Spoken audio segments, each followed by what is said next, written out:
Hello बच्चों, how are you? अस्सलाम वालेकुम।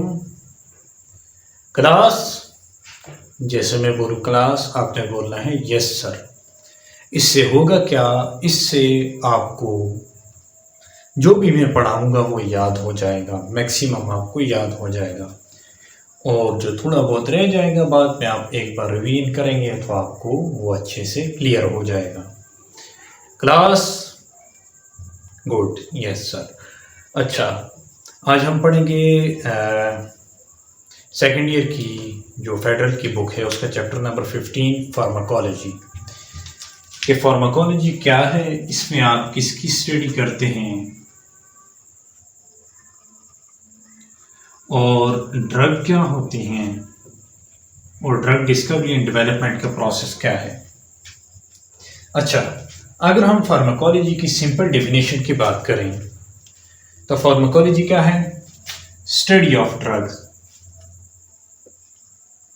Study of drugs. ठीक है, अगर आप इसकी फर्दर डिटेल में जाएं तो आप थोड़ा और ये भी कह सकते हैं and effect of drugs on living organism, and effects of drugs on living organism. ठीक है,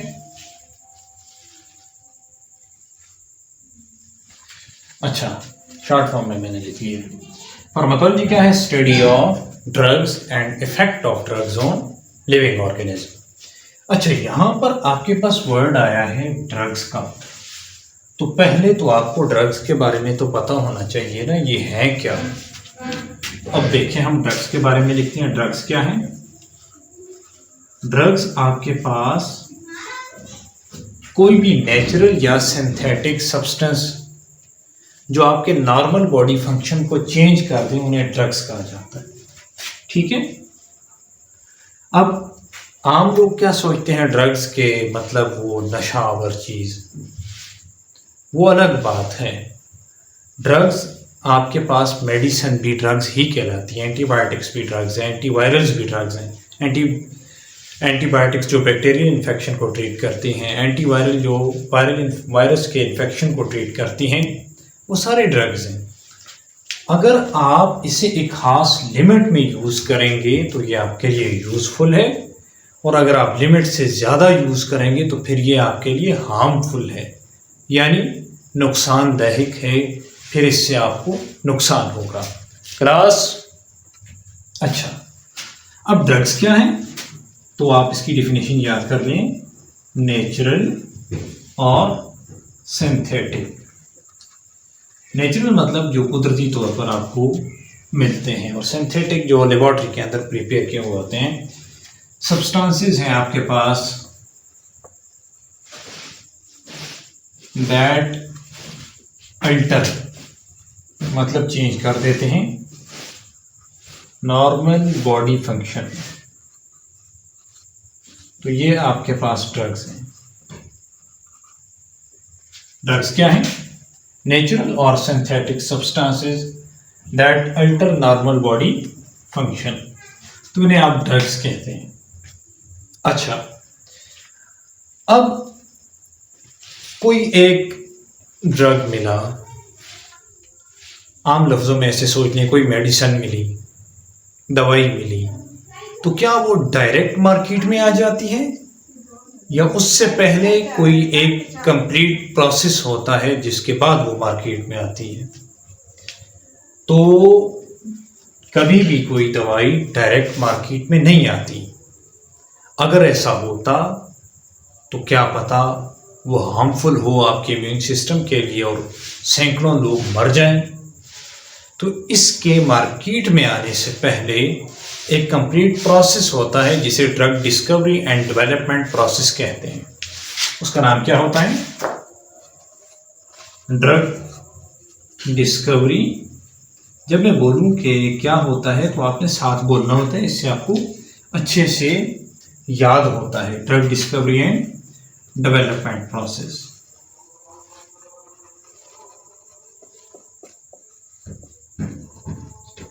अच्छा,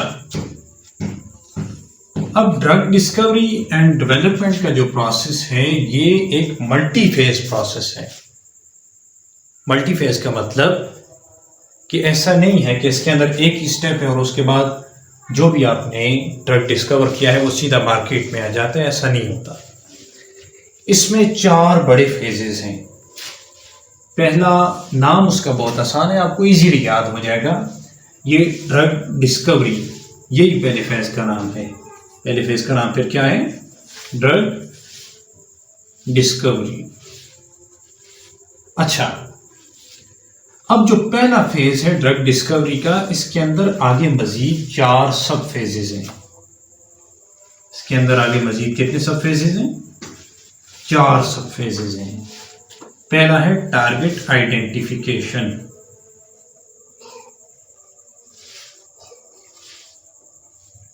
दूसरा फेज इसमें है टारगेट वैलिडेशन, इजीली आपको याद हो जाएगा। जैसे ही वीडियो कंप्लीट होगी आपको ये सारी चीजें याद हो चुकी होंगी, मेरे साथ बने रहना है। इसके बाद है हिट आइडेंटिफिकेशन,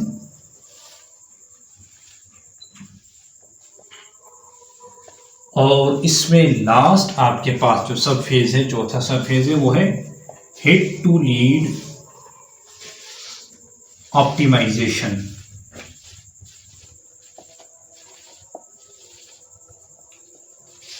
अच्छा, आपके पास इस drug discovery and development process के 4 बड़े फेजेस थे।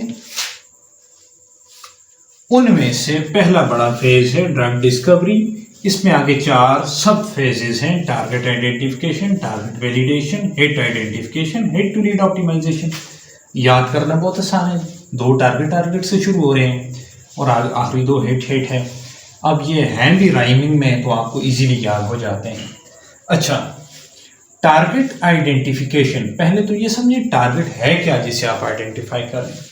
तो टारगेट आपके पास बॉडी में वो प्रोटीन या वो सब्सटेंस, कोई भी आपके पास वायरस है, बैक्टीरिया है, जो डिजीज काज कर रहा है, वो आपके पास टारगेट है। समझ आ गई? बॉडी के अंदर वो सब्सटेंस, वो प्रोटीन जो डिजीज काज कर रहा है, वो टारगेट है। सबसे पहले उसे आइडेंटिफाई करना है। अब सेकंड स्टेप आ गया टारगेट वैलिडेशन।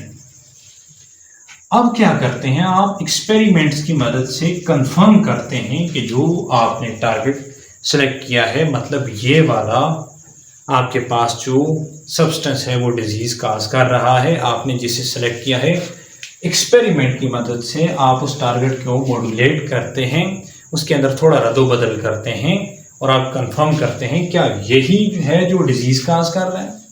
तो टारगेट वैलिडेशन समझ आ गई। अब तीसरा समझ लें, हिट आइडेंटिफिकेशन। इसे समझना बहुत जरूरी है। इस हिट को, हिट आपके पास लेबोरेटरी का वो सब्सटेंस, आम लफ्जों में बोलो तो वो दवाई जो टारगेट के साथ इंटरेक्ट करेगी, उसे आप बोलते हैं हिट। तो आप उसे आइडेंटिफाई करते हैं। टारगेट क्या है? जो चीज डिजीज काज कर रही है, और हिट आपके पास वो सब्सटेंस लेबोरेटरी की जो टारगेट के साथ इंटरेक्ट कर रही है, उसे आप बोलते हैं हिट। तो आपने उसे आइडेंटिफाई किया। चौथे नंबर पर है हिट टू लीड ऑप्टिमाइजेशन।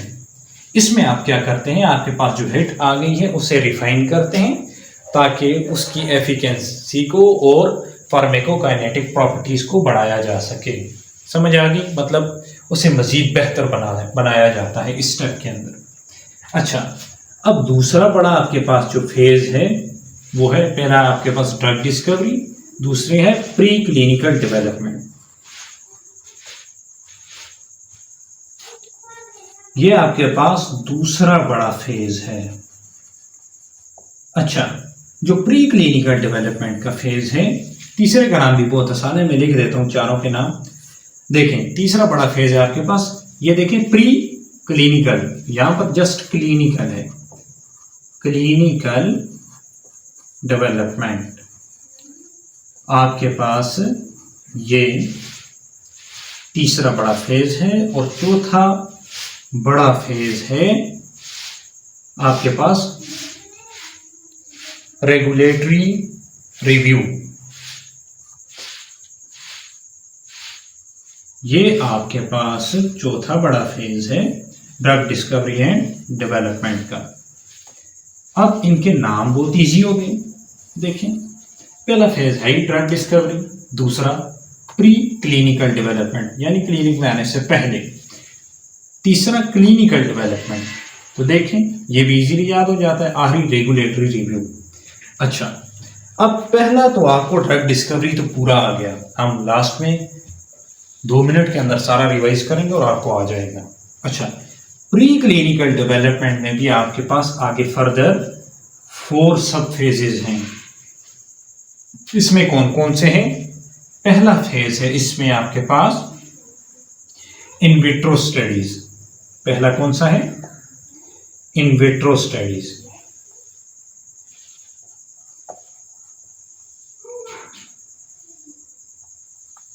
देखिए पहला फेज है, चले वो नहीं लिखते साथ में, इन विट्रो स्टडीज। दूसरा फेज है इन वीवो स्टडीज।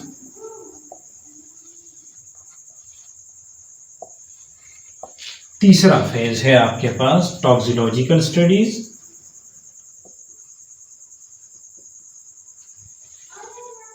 इसका मतलब है स्टडीज, ठीक है।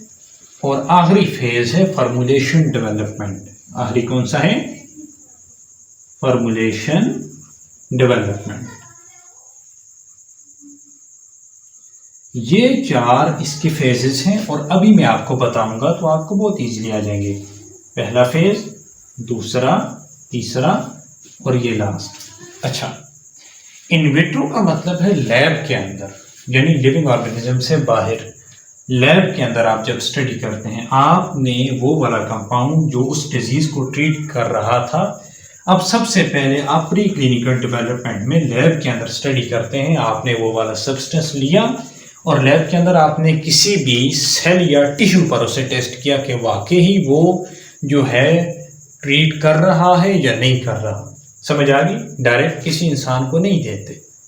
अगर यहाँ पर ये प्रोसेस कामयाब हो गया, लैब के अंदर टिश्यू या सेल को जो डैमेज थे उन्हें इसने ठीक कर दिया, ट्रीट कर दिया, तो फिर अगला स्टेप आता है इन वीवो स्टडीज का। अब इन वीवो में क्या होता है, किसी एनिमल मॉडल के ऊपर स्टडी करते हैं, यानी कोई चूहा हो गया या कोई घोड़ा हो गया, तो इन पर स्टडी करते हैं। ऐसा नहीं है कि डायरेक्ट इंसान को दे देते हैं, और वो मर भी सकते हैं और वो ठीक भी हो सकते हैं। तो जानवरों का बड़ा रोल है हमारी इस इकोसिस्टम के अंदर, हमारी लाइफ के अंदर, इन ड्रग्स की डेवलपमेंट के अंदर, मेडिसिन्स के अंदर। तो जानवरों का आप ख्याल रखा करें, ठीक है। आगे आ गया टॉक्सिकोलॉजिकल स्टडीज। इसमें क्या आपने जो सब्सटेंस फाइंड किया, क्या उसके कोई टॉक्सिक इफेक्ट हैं, मतलब उसके कुछ बुरे असरात हैं, उसकी स्टडीज करते हैं। उसके बाद चौथा स्टेप है फॉर्मुलेशन डेवलपमेंट का। आपने देखा होगा जितनी भी आप दवाइयाँ लेते हैं सबके ऊपर कोई ना कोई केमिकल फार्मूला लिखा हुआ होता है, ठीक है। तो वो फॉर्मुलेशन डेवलपमेंट का स्टेप होता है। उसमें आपके पास कोई ना कोई फार्मूला, जो भी सब्सटेंस हो उसका फार्मूला लिख लेते हैं, बना लेते हैं। तो ये आपके पास प्री क्लिनिकल डेवलपमेंट्स थी। अब हम बात करते हैं क्लिनिकल डेवलपमेंट्स की। तो जो क्लिनिकल डेवलपमेंट्स होती हैं, इसमें भी आगे 4 सब फेजेज हैं, ठीक है, मुश्किल नहीं है। फेज 1 ट्रायल, आपको एक बार में सुनने से याद हो जाएंगे, मैं कह रहा हूँ। फेज 1 ट्रायल, इसी तरह आपके पास फेज 2 ट्रायल, इसी तरह आपके पास फेज 3 ट्रायल, और इसी तरह आपके पास फेज 4 ट्रायल। ये आपके पास 4 फेज है क्लिनिकल डेवलपमेंट। अच्छा, अब फेज 1 ट्रायल में क्या होता है कि 20 से 100 हेल्दी लोगों पर टेस्ट किया जाता है। ऐसा नहीं है दवाई बनाई और बिल्कुल बहुत ही ज़्यादा जो जिनका इम्यून सिस्टम कमज़ोर हो चुका है उन पेशेंट्स को जाकर दे दी, नहीं। कुछ ऐसे लोग हैं जो हेल्दी हैं और उनके अंदर वो बीमारी है, तो पहले उन्हें दिया जाता है ताकि पता चलाया जा सके। अगर हम जो पहले ही बहुत ज़्यादा बीमार हैं तो उन्हें दे देंगे तो उनका काम तो खलास हो जाएगा। तो ऐसा नहीं होता। फेज़ 1 ट्रायल में 20 से 100 हेल्दी लोगों पर ट्रायल किया जाता है। फेज़ 2 में आपके पास 100 से 500 लोगों पर जो पेशेंट्स होते हैं उन पर ट्रायल लेते हैं, यहाँ से ये कामयाब हो गया तो फिर स्टेप आगे चलता है, इनमें से कोई एक भी फेल हो गया तो ये सारा प्रोसेस फिर वहाँ पर ख़त्म हो जाता है। ठीक है। अच्छा, अब फेज़ 3 ट्रायल में 1000 से लेकर तकरीबन 3000 लोगों पर इसका ट्रायल लिया जाता है, आपने जो मेडिसिन बनाई है। और फेज़ 4 ट्रायल का नाम होता है पोस्ट मार्केटिंग सर्विलेंस, जो रेगुलेटरी रिव्यू के बाद मैं समझाऊंगा। तो फेज़ 4 जो ट्रायल है उसका नाम है पोस्ट मार्केटिंग सर्विलेंस। अच्छा, अब देखें कि ये जो आपके पास पोस्ट मार्केटिंग सर्विलेंस है, जो आपकी बुक में लिखा होता है रेगुलेटरी रिव्यू के बाद, ये इस हिसाब से होता है फेज़ 4 ट्रायल। आपके पास फेज़ 3 ट्रायल हो गया, उसके बाद रेगुलेटरी रिव्यू होता है। ये क्या होता है कि जिस तरह आपकी बिजली का महकमा है वापडा, इसी तरह आपका वज़ीर तालीम है जो तालीम के महकमे को देखते हैं, इसी तरह आपके पास रेगुलेटरी अथॉरिटीज़ होती हैं ड्रग्स की के लिए, तो उन्हें एप्लीकेशन सेंड की जाती है। इसमें आगे 2 फेजेस होते हैं। पहला होता है न्यू ड्रग एप्लीकेशन, जबकि दूसरा होता है इसमें रिव्यू प्रोसेस। अच्छा, अब न्यू ड्रग एप्लीकेशन क्या है कि आपने ये जो सारे टेस्ट किए हैं इसकी आप एप्लीकेशन लिखते हैं और रेगुलेटरी अथॉरिटीज़ को सेंड करते हैं और आपकी एप्लीकेशन उनके पास चली गई, तो ये न्यू ड्रग एप्लीकेशन है। अब रिव्यू प्रोसेस में क्या होता है, जो रेगुलेटरी अथॉरिटीज़ होती हैं वो सारे डेटा को देखते हैं, फिर उसके बाद वो चेक करते हैं जो आपने दवाई बनाई है उस ड्रग की सेफ्टी को चेक करते हैं, एफिकेसी को चेक करते हैं, एफिशिएंसी को चेक करते हैं कि आपने जिस मकसद के लिए वो दवाई बनाई है क्या वो उस मकसद को फुलफिल कर रही है, क्या उसकी क्वालिटी सही है। तो ये रिव्यू प्रोसेस होता है। जब ये सारा काम हो जाता है तो फिर वो अप्रूवल दे देते हैं, हाँ ठीक है भाई अब इसे मार्केट में आप भेज सकते हैं। तो फिर आता है पोस्ट मार्केटिंग सर्विलेंस। पोस्ट का मतलब ही होता है बाद में। अब आपके पास जो स्टेप है वो है पोस्ट मार्केटिंग सर्विलेंस का स्टेप। अच्छा, अब पोस्ट मार्केटिंग सर्विलेंस में भी आपके पास 2 फेजेस होते हैं। एक होता है मॉनिटरिंग। क्या होता है? मॉनिटरिंग। और दूसरा आपके पास होता है मॉनिटरिंग एंड एडिशनल स्टडीज। अब मैं रेस क्यों नहीं कर रहा पिछला कि अभी मैं आपको ये 2 मिनट के अंदर सारा रिवाइज करवाऊंगा, लेकिन पहले ये मैं आपको डिटेल में समझा दूं। मॉनिटरिंग में क्या होता है कि मार्केट में वो मेडिसिन आ चुकी है, वो ड्रग आ चुकी है, अब लॉन्ग टर्म उसको मॉनिटर किया जाता है काफ़ी अरसे तक कि क्या कुछ ऐसा था जो यहाँ पर मिस हो गया इन ट्रायल्स में, इन सारी स्टडीज़ में। इससे क्या होता है देखें कि मॉनिटरिंग आपने की काफ़ी लंबे अरसे तक, तो लॉन्ग टर्म इफेक्ट क्या है, यहाँ पर आपने ये ट्रायल लिए, इसके बाद मार्केट में आ गया। मार्केट में डॉक्टर भेजते हैं लोगों को, वापस जब आता है पेशेंट उनके पास तो वो पूछते हैं ना उससे कि भाई ठीक हुए हो या नहीं, तो उससे उन्हें पता चल जाता है, ठीक है, तो इसका भी वो डेटा बनाते रहते हैं।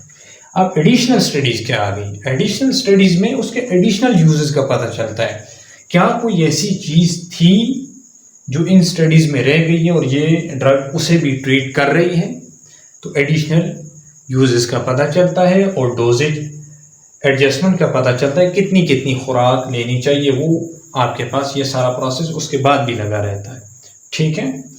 तो इसके अलावा एडिशनल स्टडीज़ में ये भी पता चलता है कि अगर आप इसे किसी दवाई के साथ मिलाकर खा रहे हैं, क्या इससे कोई साइड इफ़ेक्ट तो नहीं है, क्या ये कोई टॉक्सिक इफेक्ट तो काज नहीं कर रहा, तो ये भी एडिशनल स्टडीज़ में पता चलता है।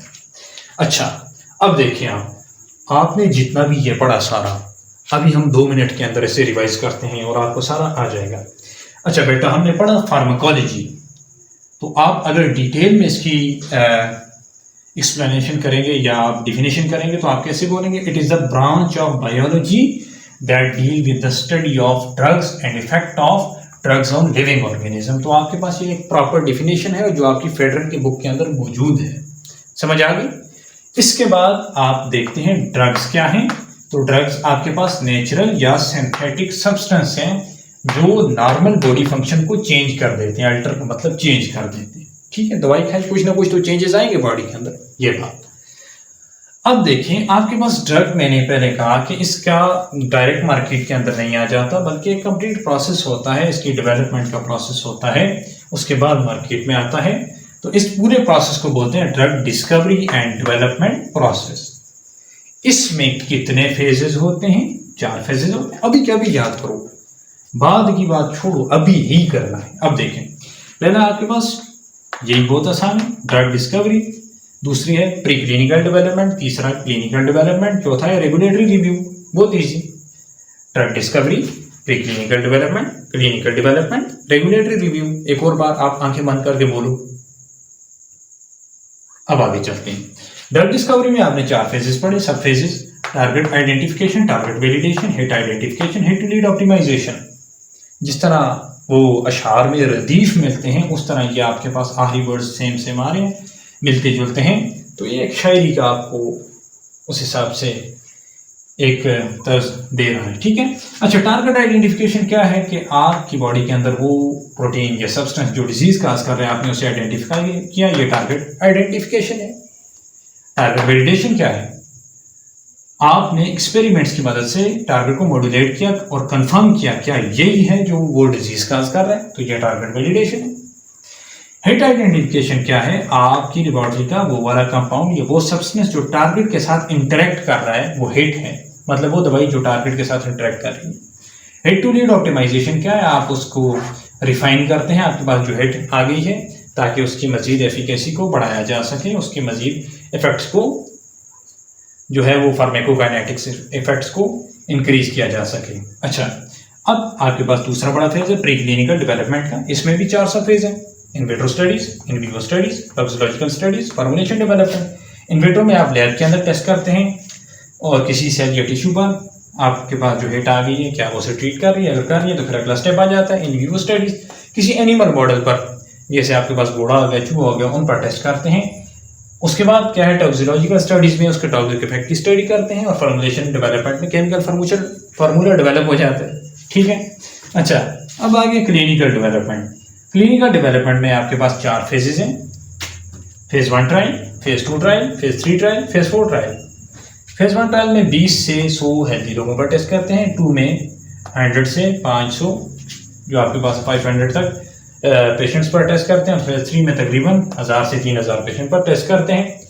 उसके बाद जो चौथा फेज होता है उसका नाम होता है पोस्ट मार्केटिंग सर्विलेंस, और ये वाला जो फेज होता है, सब फेज होता है इसमें, ये रेगुलेटरी रिव्यू के बाद होता है। अब रेगुलेटरी रिव्यू क्या है? इसमें आपके पास 2 फेजेस हैं: new drug application, review process. New drug application क्या है? आपने जो ये सारा डेटा इकट्ठा किया है, आप रेगुलेटरी अथॉरिटीज को सेंड करते हैं और आपकी एप्लीकेशन उनके पास पहुंच गई, ये न्यू ड्रग एप्लीकेशन है। रिव्यू प्रोसेस वो क्या करते हैं? उसे देखते हैं, रिव्यू करते हैं सारे डेटा को, और उसकी सेफ्टी को चेक करते हैं, उसकी एफिकेसी को चेक करते हैं, और क्वालिटी को चेक करते हैं, फिर वो अप्रूवल दे देते हैं। ठीक है। अब उसके बाद आपके पास फेज 4 ट्रायल वाला स्टेप होता है पोस्ट मार्केटिंग सर्विलेंस। उन्होंने इजाजत दे दी, अब मार्केट में आएगी। अब जब आपके पास वो दवाई, वो ड्रग मार्केट में आ गई, अब इसके बाद क्या होगा? इसमें भी 2 फेजेस हैं: मॉनिटरिंग एंड एडिशनल स्टडीज। अच्छा, मॉनिटरिंग में क्या होता है? मॉनिटरिंग में क्या होता है कि इसमें आपको लॉन्ग टर्म इफेक्ट्स का पता चलता है और रेयर साइड इफेक्ट्स का पता चलता है। एडिशनल स्टडीज में उसके एडिशनल यूजेस का पता चलता है, डोजेज एडजस्टमेंट का पता चलता है, कितनी खुराक लेनी चाहिए, और इसके अलावा अगर आप किसी और दवाई के साथ उसे ले रहे हैं तो फिर क्या इफेक्ट होता है, इसका भी पता चलता है। तो ये आपके पास कंप्लीट फार्माकोलॉजी, आपके पास ड्रग डिस्कवरी एंड डेवलपमेंट का प्रोसेस था। तो उम्मीद है आपको याद हुआ होगा, और आप जैसे ही वीडियो पूरी हो जाए तो आपने आंखें बंद करके ये रिवाइज करना है, कुछ मिनट्स में हो जाएगा। ठीक है, जहाँ से आपको ना आए एक बार देख लेना। तो इससे क्या होगा, आपके माइंड में ये पक्का हो जाएगा और बाद में जब आप रिवाइज करेंगे तो आपको बहुत ईजीली ये अच्छे से याद हो जाएगा। ठीक है, तो क्लास, अल्लाह हाफिज़, फिर मिलते हैं अगली वीडियो में।